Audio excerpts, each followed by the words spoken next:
Alors salut les amis et bienvenue dans cette nouvelle vidéo consacrée à la création des réseaux sociaux en PHP. Alors comme je vous l'ai dit, on va s'intéresser à la page de profil. Pour l'instant, si je viens à ce niveau et je tape profile.php sur notre site qu'on est en train de construire, vous allez voir comme bon là je vais me connecter rapidement en mettant mes query series 1, 2, 3, 4, 5, 6. Normalement sur la page de profil, je n'ai que du texte qui marque page de profil. On va tenter d'avoir ce que je vous avais présenté au niveau de la vidéo d'introduction. Ok, donc là on va utiliser les panels au niveau ici du tuteur Bootstrap. Donc là je vais taper ici getbootstrap.com et pendant que ça charge, vous voyez qu'à ce niveau on aura besoin ici de la ville de l'utilisateur, de son pays, de son sexe, ici de son compte Twitter, de son compte GitHub et également de sa biographie, est-ce qu'il est disponible pour emploi, ainsi de suite. Mais pour l'instant, au niveau ici de notre fameuse tab users, si je fais un petit describe, ok, donc je mets ici describe de users, comme vous pouvez le voir, on n'a que name, pseudo, email, password, actif et ici created at. Donc là nous avons deux choix. Soit nous allons venir ajouter toutes ces informations là au niveau ici de la table users, soit nous allons créer une autre table profil et maintenant relier ces deux tables là. Ok, donc vu que cette vidéo est entièrement faite pour les débutants, on va prendre la méthode la plus simple, mettre toutes ces informations ici. Mais ne vous inquiétez pas, je compte faire également une autre série de vidéos, pourquoi pas faire un autre code à la demande où je pourrais mettre ici les informations au niveau d'une table profile par exemple et pouvoir relier ces deux tables là. Donc pour l'instant, nous on a dit on va ajouter toutes ces informations. Donc là à ce niveau, je pourrais ajouter mes différents champs. Donc on va modifier la table users. Et qu'est-ce qu'on va ajouter? Donc je vais fermer rapidement ce Mitsubishi, add column et on va ajouter la ville. Donc je mets ici city, ce sera un varchar. Comme vous pouvez le voir, on va mettre maximum 255 caractères. Je mets également add column, on va ajouter ici le pays, donc country, ce sera également un varchar de 255 caractères. On va ajouter pourquoi pas le sexe, donc je mets ici add column, je mets ici sexe. À ce niveau, ce sera tout simplement un élément de type enum.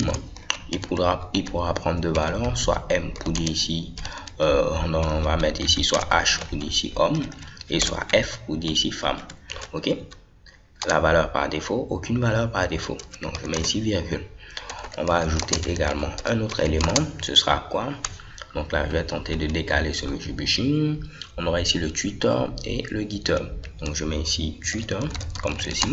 Ce sera également un varchar de 255 caractères. On aura le GitHub qui sera un varchar de 255 caractères. Et je viens de voir que j'ai oublié de mettre ici add column. Donc je mets ici add column comme ceci. On aura également est-ce qu'il est disponible pour emploi. Donc je mets ici available comme ceci. For hiring, est-ce qu'il est disponible pour emploi. Et là ce sera un élément de type enum qui pourra prendre deux valeurs, soit 0 soit 1. 0 pour dire qu'il n'est pas disponible, 1 pour dire qu'il est disponible. Et la valeur par défaut, ce sera ici pourquoi pas 0 pour dire qu'il n'est pas disponible. On va ajouter également un dernier élément, ce sera la biographie, et cette fois-ci qui sera du texte, puisque ce sera quelque chose de long.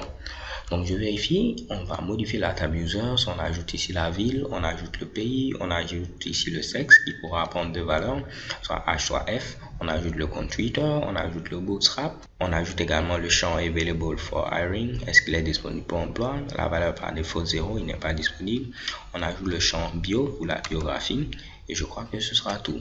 Ok, donc je reviens rapidement à ce niveau là, je vais valider et chez Kebam je n'ai pas d'erreur. Si à nouveau je fais un petit describe de users, vous voyez maintenant j'ai city, country, sex, Twitter, ici également GitHub, available for hiring et ici bio. Donc là également vous devez voir qu'au niveau de sexe il n'y a pas de E à la fin si je dois suivre les mêmes conventions et le mettre également en anglais. Donc je mets ici alter table, je vais modifier la table users et je vais changer ici ce fameux sexe par ici sexe. Ce sera un champ de type enum. Il y aura ici deux valeurs, soit ici H pour homme comme on l'avait mis ou soit ici F pour femme. Ok, donc je mets mon point virgule, je valide. Si je refais un petit describe de users, vous voyez maintenant j'ai sexe sans E à la fin et j'ai mon champ enum qui prend deux valeurs, soit H pour homme, soit F pour femme. Ok, donc tout fonctionne maintenant ici à la perfection. Donc, avant de s'intéresser au code à proprement dit, on va maintenant réaliser simplement l'interface et à la vidéo suivante, on va voir maintenant comment gérer ceci. Donc, je vous avais dit qu'on allait utiliser le panel. Donc, je viens au niveau ici de CSS si je ne me trompe pas, ou bien je crois bien que c'est au niveau de Components. On va le voir ensemble. Donc là, je descends tout simplement. Je vais chercher ici les fameux panels. Donc, si on descend, vous voyez que j'ai button, j'ai ici table. Ce n'est pas ce que je veux, donc normalement cela doit se trouver au niveau ici de Components. Et si on tente de descendre, normalement voilà, vous avez à ce niveau là, comme je le disais, les fameux panels. Donc je clique sur les panels, vous voyez cela. On va prendre les panels très simples qui sont sous cette forme là. Donc je vais recopier rapidement le code et le coller. Donc, je copie ce code là, ce second code, pas tout le code entier. Donc à partir d'ici, ma souris commence à faire ici des bêtises. Je viens rapidement à ce niveau là, au niveau de profile.view.php, je vais remplacer ceci par tout simplement ce que je viens de copier-coller et je vais mettre ici ma petite indentation. Donc si je reviens à ce niveau, qu'est-ce que vous voyez? J'ai profil ici de suivi du nom de l'utilisateur. Ok, parfait. Donc je vais modifier ici panel title par ici profil 2. Maintenant, pour le nom de l'utilisateur, ce sera très simple. Qu'est-ce qu'il faudra mettre? Si je viens à ce niveau-là, l'information est stockée au niveau de la session pseudo. Ok? C'est le pseudonyme de l'utilisateur qui est affiché à ce niveau-là. Donc pour l'instant, je peux récupérer le pseudonyme en mettant tout simplement $ comme ceci. Je rajoute session et je mets ici pseudo. Parfait. Alors comme je vous l'ai dit, il ne faudrait jamais faire confiance à l'utilisateur. Donc on va échapper ce que l'utilisateur aura écrit à ce niveau avec notre fonction escape qu'on avait tout simplement mise à ce niveau là, au niveau de include functions. Si je remonte rapidement comme ceci, vous voyez notre fameuse fonction escape qui permettait d'échapper ici tout ce que nous allons afficher provenant de l'utilisateur. Et j'avais bel et bien inclus mon fichier functions.php. Donc on pourra avoir accès à ce fichier également au niveau de profile.view.php. Donc tentons de voir pour l'instant si cela fonctionne. Je viens rapidement au niveau de notre page, je tente d'actualiser. Et chez Kebam, vous voyez profil de Mercury Series avec ici panel content. Donc au niveau du contenu, qu'est-ce qu'on a? On a l'image de l'utilisateur. Tout juste en bas, on a son pseudonyme suivi ici de l'adresse email et on a non disponible pour emploi. Donc comme je vous l'ai dit, pour l'instant, on va s'intéresser seulement ici à l'affichage. Après, on va modifier les informations.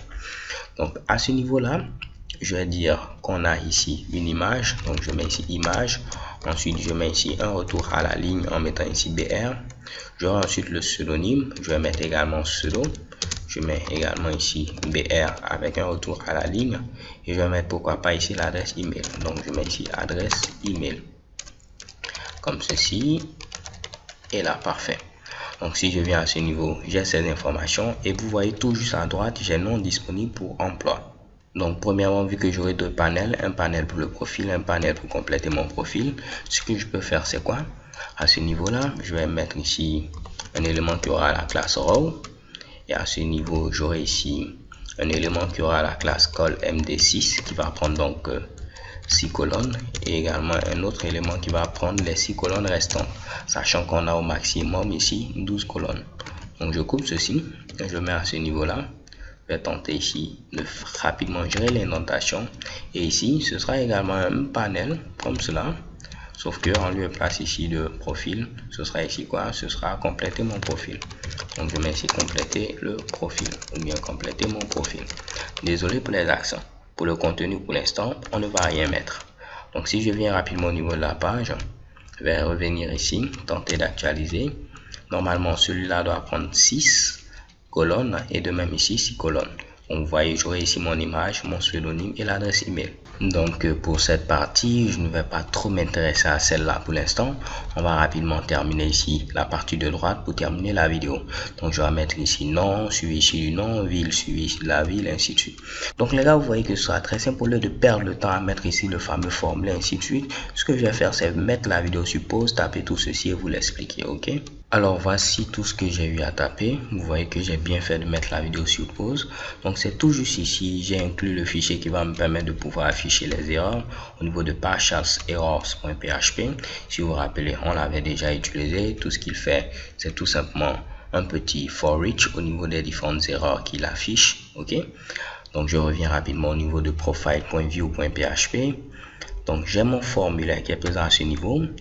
J'aurai ici le label nom suivi ici du champ nom. De même ici, j'aurai ici le label ville suivi ici du champ pour la ville, ainsi de suite. J'aurai la même chose pour le pays, le sexe. Au niveau du sexe, ce sera ici un select qui pourra avoir ici deux options, soit ici H pour homme, soit ici F pour femme.